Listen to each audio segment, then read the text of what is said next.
দুপুরের খাবার পরে মনটা কেমন যেন করছিল। মনে হচ্ছিল একটু কিছু মাখা খাই, মাখা খাই। তো ফ্রিজ খুলে দেখি এইগুলো আছে। তো ভাবলাম যাই একটু মাখিয়ে নিই, মাখিয়ে বসে থেকে খাওয়া যাক।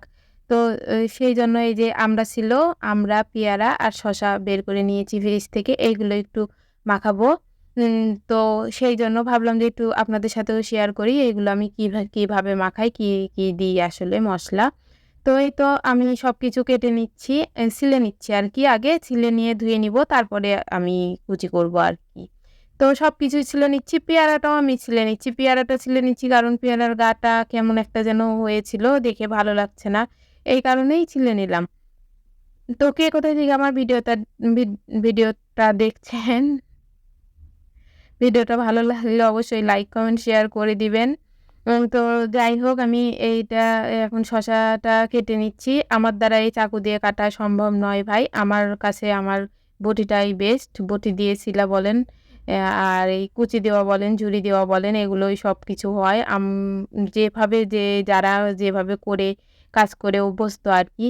আমি এই বটি দিয়েই ছোট থেকে করে এসেছি। কি করে যখন থেকে আমি বানানো শিখেছি তখন থেকে এই বটি দিয়ে, চাকু দিয়ে করার তো আর অভ্যাস নেই। কি করে একদিনেই আমি চাকু দিয়ে শিখে যাব?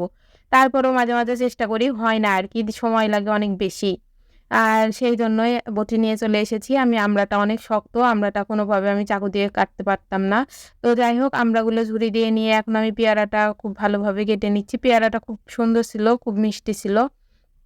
তো সবগুলো কেটে নেবার পরে আমি এগুলো সবকিছু দিয়ে মাখাবো। তো দেখতে থাকুন যে কি দিয়ে আমি কি উপকরণ দিয়ে মাখাই। মাখাটা খুব টেস্ট হয়েছিল। সাথে আরেকটু তেঁতুল থাকলে দিলেও খুব ভালো হতো। আমার তেঁতুল ছিল, মনে ছিল না কোথায় রেখেছিলাম। খুঁজে পাইলাম না। যার জন্য তেঁতুলটা দিতে পারি নাই। লেবুর রস দিয়েছিলাম। তো লাস্ট পর্যন্ত দেখতে থাকুন। আমার ভিডিওটার সাথে থাকুন। অবশ্যই ভালো লাগবে।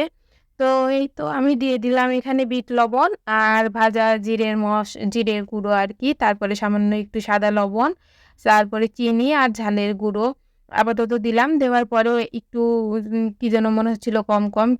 তার জন্য আবার পরে আমি একটা লেবু কেটে এই যে ১ খণ্ড লেবু এখানে দিয়ে দিলাম। রস দিয়ে তারপরে খুব ভালোভাবে মাখিয়ে নিলাম। মাখিয়ে এই তো এখন খাবো আরকি। খুব মজা হয়েছিল।